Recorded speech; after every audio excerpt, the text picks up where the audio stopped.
Welcome back to the QuadCast Economics by Students with Rob, Rayon, Patrick, and Matthew, where we have weekly discussions on current trends and news in the market, as well as anything else related to the field of economics. Boys, before we begin, can we first take a moment to acknowledge my most recent purchase, a brand new 2025 BMW i5. Hey, congrats, I Ray. Congratulations, man. That must have taken a lot of saving up. Yeah, of course. I made sure to put aside some money every month, as well as work with my financial advisor to make some moves on the stock market. That's great, man. We're all so happy for you. How's it drive? Smooth as butter. It feels like the future. Don't get too comfortable, though. Speaking of cars, why don't we talk about the huge news that broke back in September? Oh, you mean the cyber attack on Jaguar Land Rovers, right? Yes, that's the one. For any listeners who don't know, Jaguar Land Rover Automotive PLC is the company that manufactures and sells Jaguar and Land Rover vehicles, both of which are luxury brands. Patty, when you said cyber attack, what exactly do you mean? Well, Buckley, a group of hackers managed to breach the JLR's systems and gain access to the kind of stuff you never want a stranger to have. Intel, cloud credentials, development and debug logs, and even chunks of source code. This started with an info stealer malware. My source here says that a hacker going by Ray, linked to the Hellcat crew, later boasted about leaking hundreds of internal JLR documents. Wow. I'm also reading here that JLR confirmed in mid-September that the data was stolen, and the fallout was huge. Factories were paused for weeks while a forensic investigation ran with authorities. Wow, it's absolutely insane. What happened after that? How did they counter this attack? JLR was pretty proactive, and they shut down their systems shortly after finding out. But because of that, they were forced to pause all car production completely. It says here that this was actually the most economically damaging cyber attack in UK history, costing an estimated 1.9 billion pounds. Wait, JLR is based in the UK? Yeah, you didn't know? They produce almost all their cars there. No way, I always assumed some of that was outsourced. Wait. Let's backtrack for a minute. Rayon, did you say it cost 1.9 billion pounds? Yeah, that's the estimate. It's a huge number, I know. That's wild. That kind of loss must have disrupted their whole network. It probably hit their suppliers, the workers, and even the dealerships. We'd be talking about thousands of people suddenly out of sync with their schedules and work routines. Oh yeah, for sure. When the attack hit, JLR's production basically flatlined overnight. And in the auto industry, the price elasticity of supply is usually pretty inelastic in the short run. Wow. Now that you mention it, Rob, price elasticity is a super important concept related to this case. For all our listeners, elasticity of supply simply just measures how quickly suppliers can change how much of a product they supply relative to the change in the cost. You're exactly right. Even if the JLR increased, the prices to compensate for their losses, cars are a very specialized product to make. The rate at which production increases will be very slow, since a very specific set of resources are required to make luxury cars. Yeah, I'm sure that would include skilled labor, high-tech machinery, high-quality materials, and among other things too.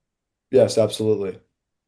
Just to add on to that, since their systems were offline, even if the physical factories were fine, the digital side related to the scheduling, logistics, everything of that matter, it was all frozen in response to the attack. So it would have taken a while for JLR to get back up and running to its normal production rate. Wow. So all of JLR's suppliers would have taken a hit as well? That's a part of manufacturers, chip makers, steel suppliers. Everyone connected to the product line took a fall. Yep, that's the crazy part. And that brings up the sectors involved. JLR sits in the secondary sector, meaning they transform raw materials into finished products, in this case, cars. But they rely on the primary sector for raw materials like steel, aluminum, and rubber, and on the service sector for logistics, transport, and IT support. Right. And even dealership operations and marketing fall under the service sector. When the factory stops producing cars, those people have nothing to sell or promote. Wow, it seems like a huge ripple effect spreading across the whole economy. Even though the secondary sector was the one that stopped first, the primary and service sectors felt the effects right after too. Yeah, and most of suppliers send materials on a fixed schedule. They're not set up to have any extra inventory. So once JLR paused production, materials started piling up in warehouses and cash flow vanished. Exactly, but interestingly, demand for the cars didn't really change. Luxury cars are typically an example of a product that is price inelastic, meaning they don't suddenly decrease in demand just because of temporary shortages. So what do consumers do? Would they just wait it out until production resumes? Well, pretty much. Or a few might jump to competitors like BMW or Aston Martin while waiting. That's cross-price elasticity of demand in action. That's another key economic concept, cross price elasticity. Because those brands are substitutes, they decrease in supply for Jaguar, allows those brands like BMW to take advantage by slightly increasing their prices. Fortunately for JLR's customers, it's more about brand identity and loyalty. Range Rover buyers usually aren't switching unless they have to. Still, that little bump for competitors shows how fragile market share can be, even for a few months of disruption. I imagine the secondary sector wasn't the only one hurting. Service sector one was probably too. Things like IT maintenance, logistics, customer service, they probably had to scramble. Oh, definitely. When a firm like JLR halts production, they're not only dealing with physical costs, but also data loss, contract penalties, and maybe even legal disputes with partners who couldn't meet their own deadlines. And let's not forget the automation factor. JLR's production is heavily automated, robots, AI sensors, complex software, etc. When the system goes down, you can't just bring more workers to keep things running. Right. So their fixed costs, things like salaries, leases, and maintenance, kept running, even though output dropped to zero. This means their average total cost per unit would have skyrocketed. Exactly, because the formula for ATC is the total cost divided by the quantity.